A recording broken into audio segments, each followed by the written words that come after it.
tun mai ni ki ru sur wang khan share chip zol pui phai kan ti mat lui hetlaya share chip zol pui bula mat lui lian hian share chip zol pui phai le le thren khat te achi ma tin hetlai le le ta bu lo phun to thren khat te tin bu chi an kui bu phun tura bu chi an kui te a chim che le boka tin tham eng mozat po achim in alanga tin hetlai zol pui phai thren khata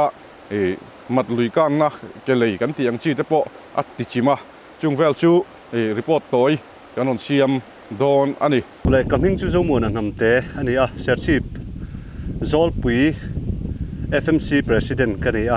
muang hian kan kianga hian hei tuna tui alakam lo la lingpung maya helai muna hian bu engamo sat phun ani to a phur zari ata tanga phur sang khat in cardboard vel helai muna hian tu ani a ti chuan tun ro sur khan zol pui muna a chuan nuai ho bu chi kui te khang ho zong kha chin faka ti chuan tam tak a sur bowa a san pain voina te hei khuat le ni nan nuam dewa an kui thale ta ti chuan tuna kan din la kan lai te po hi ron chim thoma se a tam lutuk lawa bu seng nuwa bial ko hi bel that ani lo chuan tun ro sur anga bial ko bel hi chu a thato lawa amin mai zela adia ka koya chung ta chu tam tak ati chia ro sur hian apoi mo ber lai hei tuna le khatna kan tia kan an let to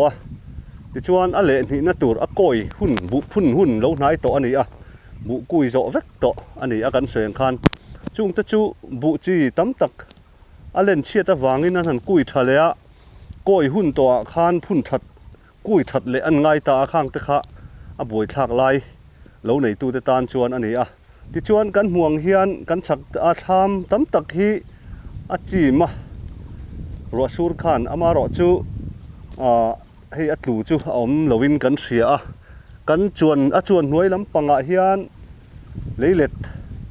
engamo sat hi a chim boka ama chu tuna tak hi chuan a kiam san ta hria tin kan kalkai na tila zol pui atanga le lam nul siam te le leilet siam ve tho te kalkai na ber lei mat lei kan han ti pakhat hi nimin pia ro sura te kha chuan ala dinga ama ro chu nimin lama he lo tu le ta a boi thak em a hi apoi em pakhat ani a lei thapa ngai aron da te ani chuanin alom lama angai theya ma se lei thani lovin tuna hian chir diak kong lai na nu ma chir diak kan tiang chi lei sen heng ang ho hi aron lut thata hi thlai po he na ngei lowa bu phei chu na ngei lo le zuala hi a huat thalom em a heng kan zol puiram a chuan hnuai bi khi chuan tam tak hian tuna an tuara kan hriat chua lo chuan hei kan la chui vel mek reng ani a tlema chung lampang ho hi chu tuar nep deuh an ni a tui na ron chim em lo ma ro chu tui heng lai tanga lo luang tha tui char kan ti te lum tui kan ti te hi tui lian korte tui lian local an ni ve a heng hian tui kong te aron no tha a tui kong ni lawa te tui kal ta a chung te chuan leile chunga